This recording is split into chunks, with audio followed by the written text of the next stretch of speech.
Hello and welcome to Real Talk, coming to you live on SABC3 with me, Azania Mosaka. This evening, I am beaming with excitement because I have a very special guest in studio who needs very little introduction. One of my all-time heroines. If you grew up in the 90s, you'll definitely remember that America had Oprah, but we had our own queen of talk in Felicia Mabuza-Suttle.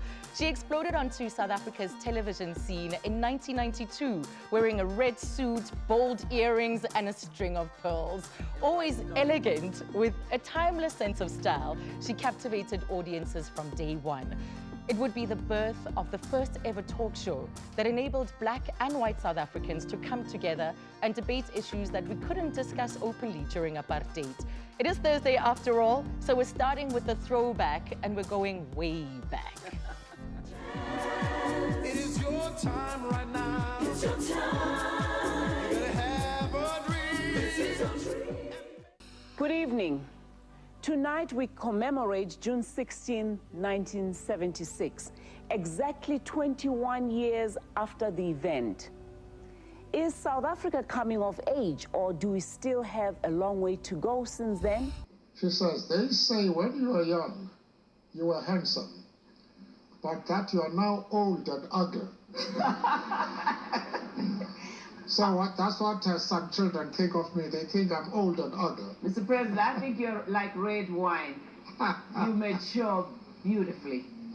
Let's hear the others. I say, Mr. President, I think that the rape charges should be much higher and maybe the penises castrated. Because, then they could not rape any more people. After the break, we'd like to talk about media and the influence of media on music and our youth's values. Well, it's a great pleasure and honor to welcome onto the show Felicia Mabuza-Suttle. How does that make you feel watching those clips? First, I'm noticing I'm tearing up. Oh. And I'm just saying from the mouth of babes. Yes. And I'm going to tell you what happened, how that show came about. But first, congratulations. And I'm so proud to be with you, honored as well, to be with you right now. Oh, Azania, I am tearing up. I'm not sure why. You know, people used to say you just cry easily. That is possibly true. But I'm used to being on your side of the chair and not this side. So it's going to be a little difficult to get me to talk much here. But how does that make me feel? I remember when we wanted to interview Tata Mandela. I went to Mary, begged, etc. Said, hey, the studio audience, they don't know, they're going to ask questions that might make it difficult for Tata to answer. I said, the man is so charismatic. He can answer anything. And then I said, okay, let me try this one. I said, how about us bringing children into the studio? Then he said, yeah, no, that's much better. Yes. But I knew that the parents are going to tell the children what to ask, and the children are also going to say whatever they wanted. So that's what happened on that show. I remember one child said to me, I have a question. And I said, yes. He says, how old are you? And I said, tell your mom. None of her business. Because the youth was coming from the adults. Well, yeah, but we had a lot of fun. But I think you touched on it so well when you talked about bringing Black and white South Africans together. I was listening to Nelson Mandela doing his tour in the United States, his visit to the United States. Throngs of people meeting him and hearing him, singing his praises. And when he said, all South Africans living abroad, I want you to come back home to serve. I'm sorry if I'm getting a little emotional. I said that, looked at my family, and I said to my husband, he's talking to me. I want to go back home and serve. Otherwise, I'm just working. Here in America, it's a paycheck. I'm not about a paycheck right now. I'm about serving. So where did that sense come from? That sense of duty and responsibility to the country? Was it from the family that you grew up in? I think it's my upbringing. I grew up in the age of Ubuntu. Yes. I had a grandmother who no child went hungry in the neighborhood, would cook enough food for it to get to all the other children around there. I was brought up under the Zenzele YWCA, auspice of the Zenzele YWCA. Those ladies taught us sense of Ubuntu. We are who we are through others. Umuntu ngumuntu ngabanye. And we served that. I started a dance school for young people in the township. And the whole idea to this day, Ufikile Buthelezi always says, reach out and touch. We still share socks. We still share our dance outfits that we used to share during the days of Tswelo Pele was the dance school. In fact, people like Bushado Twala were in the dance school. And we used to dance to songs that had meaning. We never just danced to any song. Say it loud, I'm black and I'm proud. Reach out. That's one of your favorite sayings, in fact. Say, reach out and touch somebody's hand. I'm young, gifted, and black. Those are the songs we sang to. Police would sometimes come and figure out why all these young people gathered there, but they were not listening to the songs. Yes. The message was to somehow conscientize young people at a very early age. And Saturdays, we'd hold little workshops, teaching them how to do public speaking, etc. At age 6, Colin Koka gave a presentation to Anglo-American because I was lobbying them to help me take these young people on a bus trip to, I'm dating myself now, Lorenzo Marx, Maputo now, Swaziland, where they danced for the king. I took them to Durban, where they, I mean, we were all over, but I did not even realize that I'm supposed to have so many chaperones. I was alone with a photographer and a girlfriend. 60 young these people. Kids. That's amazing. The older ones looked after the younger ones. So this tells us the atmosphere in your home at 43 Annandale, in Annandale Street in Soweto. That was that was Sophia Town, where I was born. I was born in Sophia Town and grew up there. I think we moved out of Sophia Town at about, I was about age 8 maybe, and we moved to Dube, and I went to a school called, that house is 1391 Ngube Drive, and it's called Dumagude. It was the first double-story house to be built in Soweto. When they were taking us out of Sophia Town and moving us to Soweto, my grandfather said, I will build a house that will topple over your matchboxes and build Dumagude, which was the first double-story house. And that's where I grew up. Yes, and we saw you modeling. You were on countless magazine covers, and you were also one of the faces of Lux. How did you get into modeling? Well, Merona Manye was the woman who was teaching us how to model. She was married to a journalist called Leslie Suhume, and she used to teach us modeling, but it was all about instilling self-esteem, self-pride in us, making us feel like it is important to walk the talk. I used to look up to people like Miriam Makeba, Abigail Kubeka, Marina Maponya. Those are the women I wanted to look like. I wanted to be as bright, as brave, as gifted as Winnie Mandela, courageous, I should say, as Winnie Mandela. I used to look at this woman and say, when I grow up, this is how I want to look. And yes, she's gone, but I know we're going to be talking about her later. Yes, we'll reflect on the impact that she had on your life. Yeah. So there you are modeling. What made you want the American dream?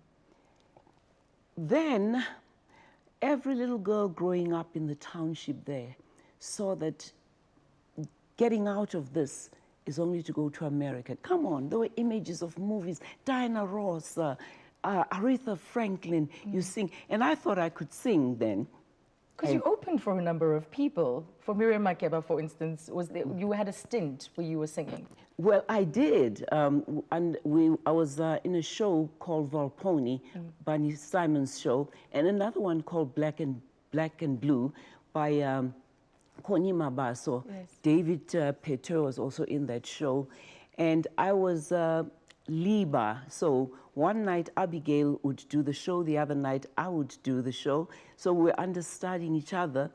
But the reason why I could not do the whole run, obviously I was not a showbiz girl. I was that time working as an X-ray technician. Talk about someone whose career's gone all over the place. Try it all. Something will ultimately come through. So when Abigail and I meet each other, we always say the beautiful Liba, because that's the show that we were understudying each other. So that's how I got into showbiz. But Miriam Makeba was my idol from childhood. I would open up this radio with a huge radio in Sofia Town, and I'll open up the radio and look inside the radio thinking that I'll find Miriam in that radio. That tells you how much I admired this woman. When I ultimately got to meet Miriam Makeba, I sang her songs that she used to sing before she left the country. Goodbye, Mother, Goodbye, Father, and To You, My Little Baby. That was the song she sang when she left. And we became friends. I called Miriam nearly every night, literally. And each time we call, she picks up the phone, we are singing to each other. But in you pursuing this dream of going to America, there were disappointments along the way. Hugh Masekela didn't return your calls. Percy Sledge didn't keep his word because he'd made a promise to try and help you get there. There were a lot of disappointments along the way. And that's what I'm trying to say to that little girl or boy growing up in the dusty, daring, dangerous streets of Soweto. Don't give up. Right. No one and nothing can stop you from realizing your dream. Continue, knock at those doors, and one door will ultimately open. The author of Chicken Soup of the Soul says, I think they went to over 1,000 doors were shut in their face, and they ultimately got one deal today. It is the #1 seller all over the world. So I say to little young girls and boys, don't give up. I remember my uncle is Eli Mabuza. Eli Mabuza, Vela Mabuza, and my father, William Mabuza, were brothers. And Hugh Masekela had written to Eli Mabuza, who was married to Busim Hlongo, and he said something about come to America. He had written this long letter, come to America, we're waiting for you. He was like the Art Blakey of South Africa. Sipho Mabuza was inspired by Eli Mabuza, and I remember when they came to the house, then as the beaters, in fact, they also asked me to sing with them, but my uncle said absolutely no. But I wrote to Hugh Masekela, and Hugh Masekela did not respond. So I say to those young kids, write those letters, don't be discouraged. Someone will ultimately answer that letter. And there was someone who answered your letter or your plea to move to the US, and we'll explore that a little bit later. That's a good story. Well, in her television career spanning over 2 decades, she's interviewed luminaries like Nelson Mandela, Julius Nyerere, Kenneth Kaunda, the late Mama Winnie Madikizela Mandela, British former First Lady, and then personalities like Larry King, Danny Glover, Diana Ross, Hugh Masekela himself, Miriam Makeba, Bishop T.D. Jakes, and many, many more. But where did it all begin? We'll find out a whole lot more right after this.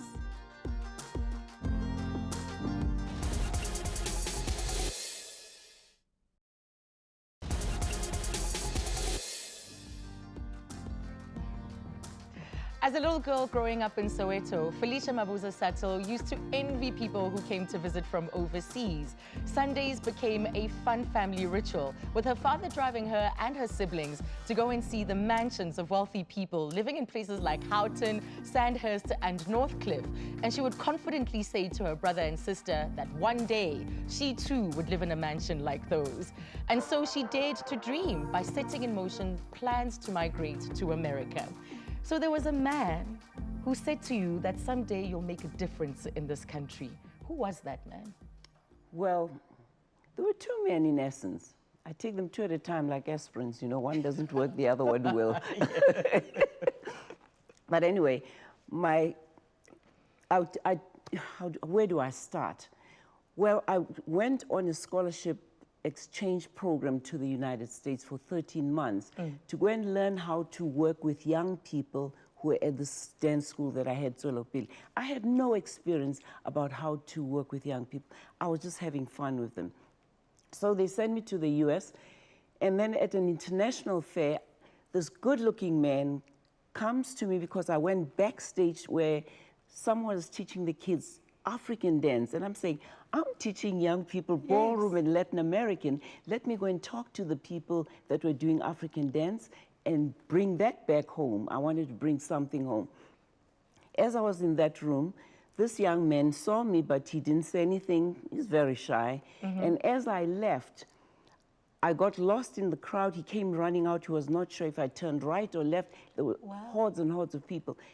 But he just used his instincts and turned right and bumped into me. I was wearing something, you know, those wigs that have the braids, the braids, that we used to just put on our heads. And then he found me and said, hey, are you from here? I said, no, I'm from South Africa. He says, well, you live in Minneapolis. I said, yeah. He says, well, can you show us around? I said, I don't know this place. Long and short of it is, ultimately this man sends me one day, well, we talked one time about my dream, what I want to do, how I want to go back to school, how I see all these Americans come to the Maponya home, to my home, with these business cards that had all these alphabets.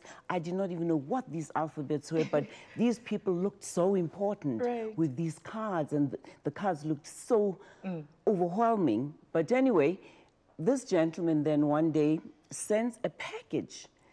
And I opened up this package as an air ticket, and I was accepted at Marquette University. I'd applied to about 3 universities, Columbia being one as well, University of Boston, and I could not believe my eyes. And he got me to go to Marquette University. But then he said, I can only afford to pay for 1 semester. You're going to have to find a sponsor. Talk about creativity. Yes. That's what I'm trying to have young people listen to right now. You cannot just say, I want, I want, I want. You have to prove it first somehow. Somebody wrote to me recently, and the letter just said, I just want to tell you how much I admire you. I learned so much from you. And I was waiting for the line, Nitela, I want this. And I was quite shocked. But anyway, then I met a gentleman through Dr. Herbert Vilagazi. Who's late, may his soul rest in peace. He took us as South Africans to George Soros' house. And we sat there talking. I mean, it was a discussion, apartheid, our goals, why, what's happening, what we'd want to do. And I remember George saying to me, I have a feeling that one day you're going to make a difference in your country. That is but that was it. And that was it. Then I was in school. My poor husband then became my husband, could not afford to pay for me throughout. Then he said, you have to apply for scholarships. And then I turned to George. I said, hey, that's when I found out he was a billionaire. I did not even know what that meant. And then I said, I need to go to school. I will need to finish off my schooling. He said, send me every letter that you've sent out applying for a scholarship program. They were this high, from Stoke to Ford Foundation. I had applied like you've never applied. I took all those letters, sent it to him, said, stop now, and just concentrate on giving me A's and B's. And you did, and you I delivered. Did, and I delivered. Because we can see how far you managed to get in your career, because you're so versatile. But you also got to meet interesting people. You got to meet Jesse Jackson.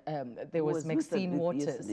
Yes, because he was in the country for Mama Winnie's funeral. Barbara Walters, Martin Luther King's widow, Coretta Scott King, and Oprah Winfrey herself. You even told her that your ambition is to have a show just like hers. I told her, I said, then she was not as big as she obviously is now. I said, one day I am going to try and do what you're doing with your people. What was her reaction?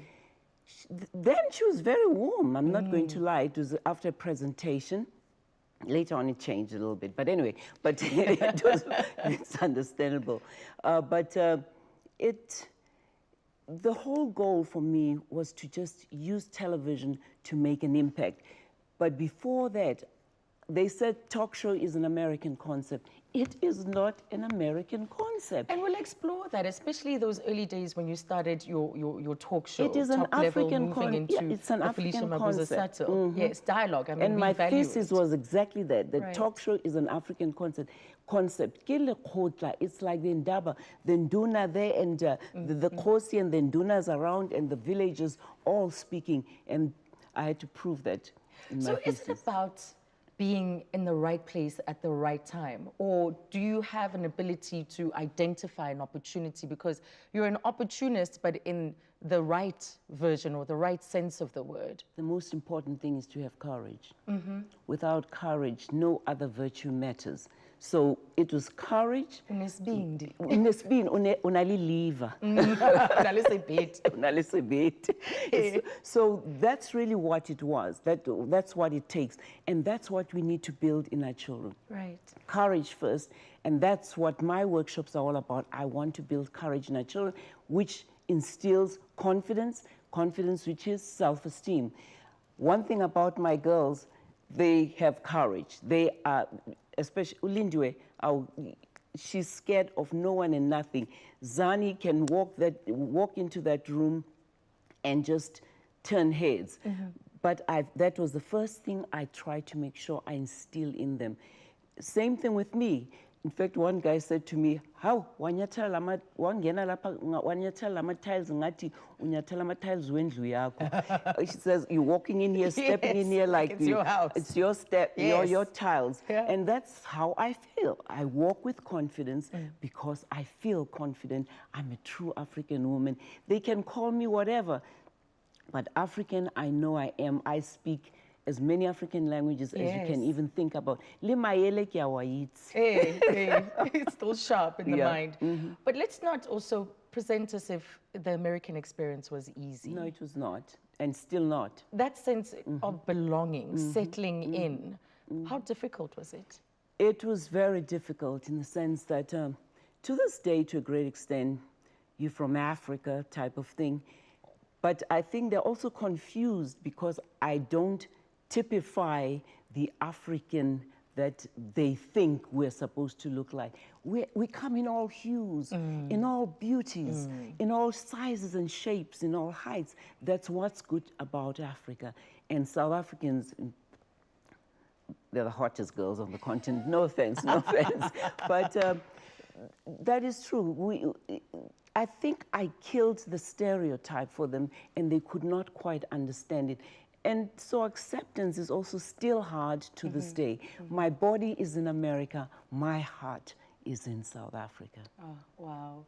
Sure. Well, Felicia Mabuza-Suttle used to watch American talk show greats such as Phil Donahue and Oprah Winfrey and Barbara Walters. So the fact that she found herself as the first Black South African talk show host who subsequently set the bar for others to follow in her footsteps was without a doubt a full circle moment. Are we losing our identity? Yeah. So you say what has changed? I say morals have not changed. Times has changed. In our parents' time, you never used to get 10-year-olds coming home telling you about sex.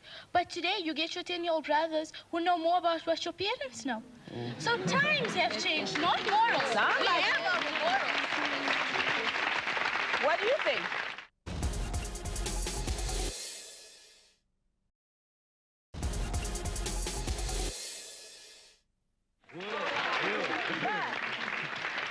The music is vulgar. Ubabu Jole next door. Let me tell you what this means. Let me tell you. The song says, my father has an affair with the lady next door. The kids say, it is true, these things do happen. Oh, no. You guys, they say, Nijole next door. You have, are you really doing that? And your children are saying this? Next door. Let me hear. A truly versatile talk show host, from the serious to the very fun. Welcome back. I'm in conversation with South Africa's original queen of talk, Felicia Mabuza-Suttle. This incredible woman made history in the early 90s as the first Black woman hosting her own talk show, and personalities like Nolene Maholwana-Sangu, Carol Bauer, Paul Budiadie, myself included in fact, have this woman to thank for paving the way for us. Now, a lot of people followed in your footsteps, the Reedy Clubbies of this world, the Carol Bowers, the Shadow Twallas of this world. Wow.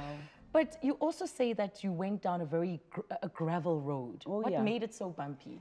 First, I wonder where all those young people are. I'd love them to just send me a tweet and just give me a shout out and just tell me what they're doing. At Felicia Mabuza, please send me a tweet and just let me know what's happening. But what was your question? That gravel road that you traveled, and some of the challenges. In fact, I had to go back to some of the pieces that were written about you, and one of them was about how media buyers were reluctant to buy advertising on your show because people felt that you were opinionated, that it was too political. Too aggressive, too American. All of that. In spite of all the... well, I think there was this thing, there's something about a strong woman in our society. We do not accept strong women. Yes, we are in a patriarchal society, but we are going to have to pull that chair to the board table ourselves. We are going to make sure that we bring in another sister to be at that table with us, because you cannot fight a war alone at that board table. We are going to have to start affirming each other, affirming ourselves more than anything else. So I think that was the gravel road I was talking about. Yes. I was alone at that time, fighting this this path, driving through that road. That car was bumping. I mean, we've had many flat tires. Sometimes I'll do things and ask for forgiveness afterwards. And that was my path. Give you an example. I did not know, sometimes innocence helps. Yes. They wanted to do a Hanes commercial. And in spite of my ugly legs, but I did this commercial for Hanes, the tomato sauce? No, the stockings. Oh, I see. Hanes, yeah, because so my daughter always teases and says, Mom, how do they get you? Because your legs. I was like, girl, that's why I wear pants all the time. But I shot it in studio, did not know. After it was out and about, they called me in. I mean, I got a wrapping. You're not supposed to have done. But I'm trying to say, don't break rules, but break norms, if there's anything like that. I hope you understand what I'm trying to say. Challenge, yeah. What is being accepted. What is being accepted, and do it, and go and ask for forgiveness later on. Yes. So between being in the right place at the right time, being able to identify opportunities, there's also quite a hustler in you, because you managed to make things happen, whether it was the dance group that you were teaching and managing, but even managing to have conversations with some of the most important people in the world. Tell me about that hustle, that ability to say, I'm not taking no for an answer. If you want it real bad, you're going to get it. Yeah. If you wish to have it, go for it. That's what I'm trying to say. I wanted an interview with Betty Shabazz, Malcolm X's wife. And it was one of the most difficult interviews to ultimately secure. But we ultimately got it. I wanted an interview with Coretta Scott King. Yes. We got that interview. I wanted an interview. I wanted to find out, what's this about this Farrakhan guy? Why is he so controversial, etc.? I remember in that interview, I said to him, what do you say about people who call you a racist? And he said, ha, ha, ha, started laughing, says, if a woman who loves a violin is called a violinist, and a man who loves his piano is called a pianist, a boy who loves his trumpet is called a trumpetist, whatever it's called. Yes, yes, yes. Then if a man who loves his race is called a racist, then yes, I am. Wow. I was not quite sure where to go with the interview from them. So there are times I got flustered, and thank God it was a tape show, unlike this one today. Lord, yes. I cannot mess up here. Right. So do you ever look back at your legacy and struggle to claim it? Because a lot of women have that imposter syndrome where we don't feel deserving of our success. Man, you're taking me to a woman who we just buried, who went through that. As that coffin went through all those streets, and I saw people lined up, the ordinary people, the great people of this country lined up, saying thank you to her. And I said, if she could only open her eyes for a minute, Winnie Mandela, open your eyes just for a minute to see what the people are saying and how they're applauding you. Why we could not do it to her while she was still alive, I don't understand Africa. So you celebrate your legacy. So, I mean, I was broke as hell, but I was coming to bury her, if nothing else. From your show, I want to take you back to an interview that you did. Like we said, we're doing throwbacks today. There's an interview that you did with Tracy Going. So let's take a look at this.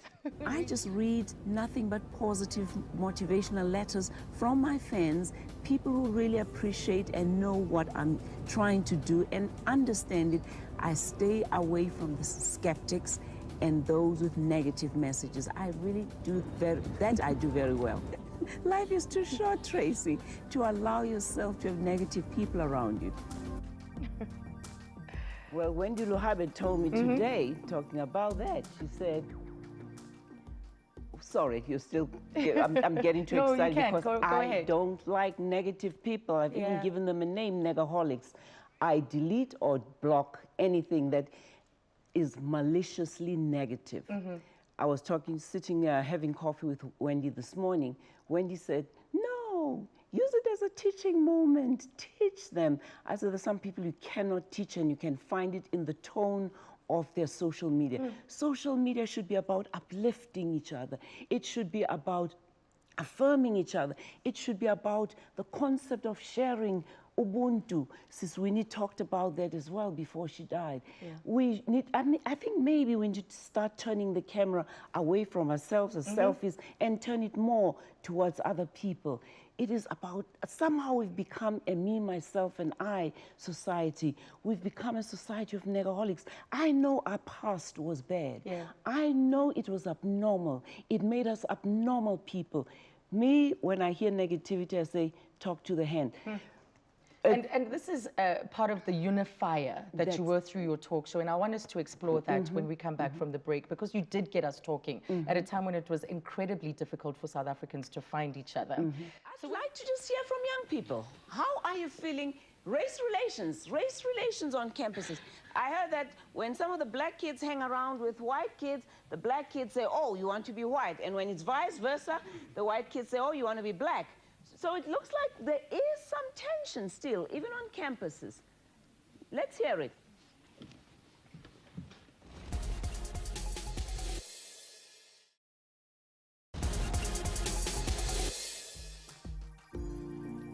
Welcome back. She has spent the better half of her adult life in America. In over 30 years, she worked relentlessly from entry-level positions to management, being vice president, and then teaching at one of the most prestigious universities. All proof that everybody and anyone can make a success of their lives if they just dare to dream. If you've just tuned in, I'm in the company of businesswoman, author, motivational speaker, and philanthropist, the indomitable Felicia Mabuza-Suttle. Now, Mama Felicia, you know, when you did your show, you had all of that criticism. People were calling you names, calling you Madam Poodle because you had a white coat. Some people, in fact, said hurtful things, like you were too American for this particular audience. What did that do? Because you didn't, you seemingly, for the rest of us watching, you didn't give up. You soldiered on. I was on a mission. But did that hurt? I was on a crusade because there's a man called Nelson Mandela who said, all South Africans living abroad come back home to serve. I was not here for a paycheck. I think I've heard many people say, she got rich from the show. I got poor from the show. There are times I paid for my own set, by the way, because they were comparing me with Oprah. So I had to make sure that Africa looks good, even if it came out of my little savings. And we built some of our sets ourselves. It did hurt, but when you are focused, my husband says, keep your focus on your focus. I kept my focus on my focus because I knew what I was here for and why I was doing what I was doing. I'd given up too much to give up. My kids, my daughters, my biggest sacrifice was really not seeing my daughters grow up, was not seeing Lindy in pageants, Zani playing tennis. My husband saying, I moved from a warm bed to a cold bed. I moved from hot meals to cold meals, sandwiches, etc. That still makes you emotional It still today. makes me emotional because I don't think people understood. And to be compared, a little African girl compared with a multi-billion-dollar industry in the US, you cannot even compare this show with a low-budget show in the United States for that matter. So that, I think, is what hurt. And they never even knew who Oprah was. And we're already comparing, because I came before they even brought her show here. But women are always compared to another woman, and men never are. Women are always duplicates of another woman. Men are always originals. No one said Freek Robinson is trying to be Larry King. Yes, and that criticism also became very personal.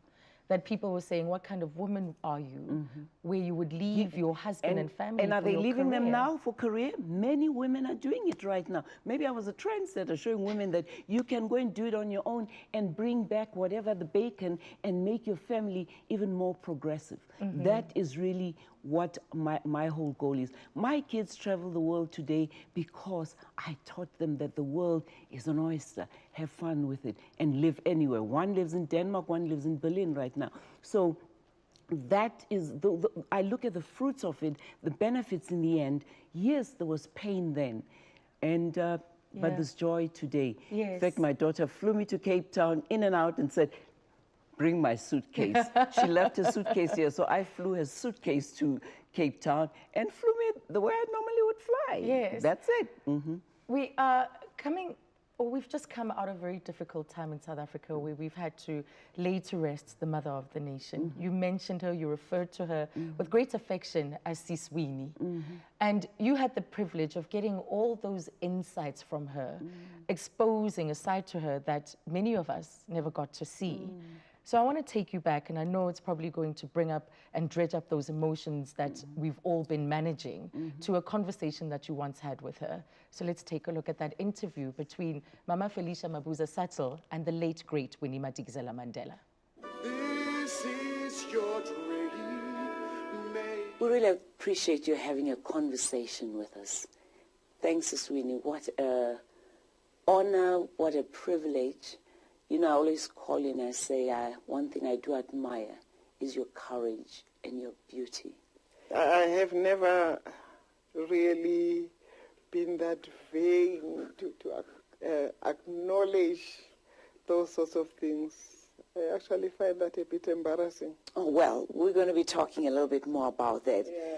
But I want you to see this as a storytelling hour with your children, your grandchildren sitting in front of the fireplace, asking you questions. Grandma, tell us about the good old bad days, if there any, if one wants to call them that.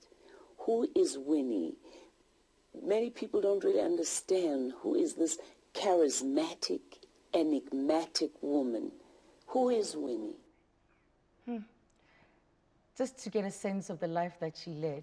And she says that she was the most unmarried, married woman, that she never had that nucleus family, that family life of being able to take your children to school, the things that she was robbed. So are there aspects to her life that you relate to in some of the struggles you've waged? I don't even know if I can make a comparison, because what she went through was just unexplainable. You cannot experience it, you cannot imagine it. She talks about how she'd be dragged out and her children hanging on to her dress screaming, "Mommy, don't go." She talks about how she'd sit in solitary confinement and with these ants, and to stay sane, she named those ants after her children and talked to those ants, where she was interrogated to a point where she ended up urinating blood. I'm in South Africa. How we don't understand what this woman did for us. I don't understand why those who don't understand are negative about her can be so vocal, for that matter, about it. But she's gone to rest, but her soul, As they say, she didn't die, she didn't multiplied. die. She multiplied. Ambassador Andrew Young said to me when I called him, and I said, Winnie, the same day, in fact, he was walking into his office, I said, Winnie has passed away. He said, Winnie is not dead. Winnie is alive as long as we continue to talk about Winnie. Indeed. More with our national treasure, Mama Felicia Mabuza-Suttle, after this. A woman who is no doubt living the dream. She's also coming to South Africa in September, so stay tuned to find out exactly why.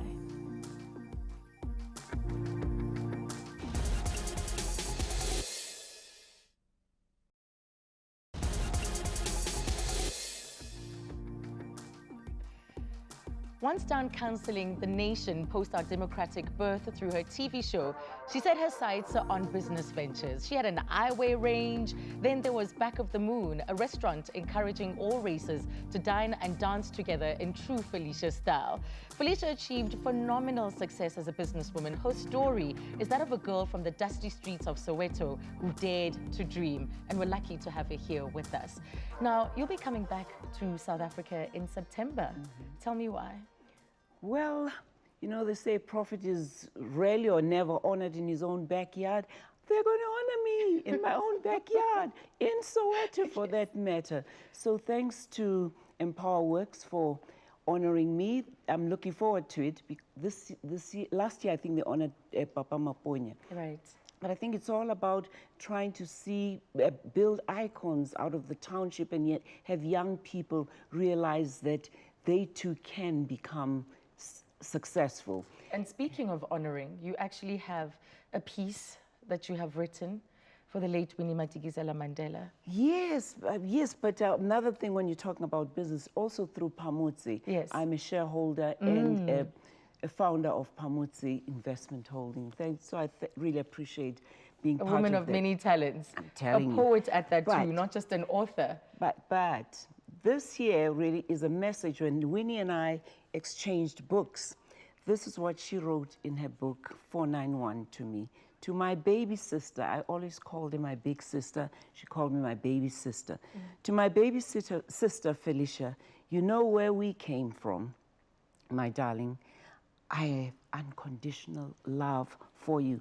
I have unconditional love for Winnie. You cannot say anything negative about Winnie in front of me. I'm going to fight it to the end because we fought this. I also had to fight the same negativity half the time. So there's a praise that I normally give to women when I'm doing a presentation to women. But I'm so happy I was able to say it to Winnie before she even passed on. Yeah. That regal woman, that courageous woman, with the click of her heels, she commands respect. She's kind yet strong and powerful. She's a mother, a sister, a nurturer. She's a giver, a healer, a leader. She's my Shiro. She's your Shiro. She's our Shiro. May her soul rest in peace and her legacy live forever. Beautiful, beautiful. But to honor you as well, we have a surprise. Oh. We have a surprise for you, something unexpected from someone that you got to work with at a period, and here he is. Hey Felicia, still looking 29 years old. They told me the OG of the OGs is in town, so I thought, let me say hello. Welcome back home. Good to see you and have a wonderful time, and I'm looking forward to seeing you back in September. Come and Love make you, me Felicia. laugh. You've always Please been come the and make best, me laugh. and you still look amazing. Oh, come and make me laugh, Tebe. I mean, there's one man who makes me laugh. It's Tebe Ikalabe. It's Tebe and Huma Sigela. My husband even has a chapter in his book where he talks about how I wish I could make my wife laugh the way you and Tebe make her laugh. And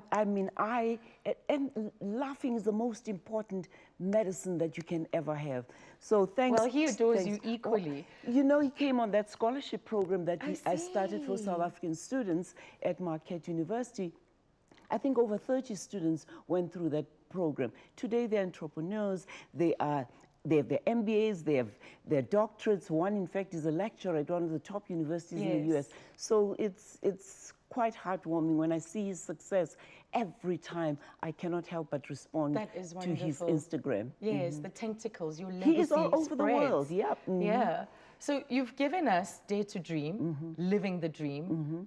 Is there a third book coming? There is a third book coming, but it's my most difficult book to write. I thought it would be the easiest. It's a children's book or little girls' book where I want them not to forget our Shiros like Winnie, etc. With young Shiros that are coming up right now. You, Basi, all my girls are part of literally this journey that they can also ultimately become somebody one day. We love you. I love you. I love Thank you. you very much I love for you, being South here. Africa. Please, I'm homesick. I'm staying. I'm not leaving tomorrow. Well, one of the greatest pleasures, of course, in life is achieving what the naysayers believe you cannot do. TV legend, the great mum Felicia Mabuza-Suttle, has proven that this is so in so many different ways. This has been an absolute honor and a privilege for me to have sat down with her. She'll be back in South Africa in September, where she'll be honored at the Gauteng High Impact Leadership Summit. So from me, Azania, and the team, we're back again tomorrow with more Real Talk. But for now, it's good night. Thank you for watching.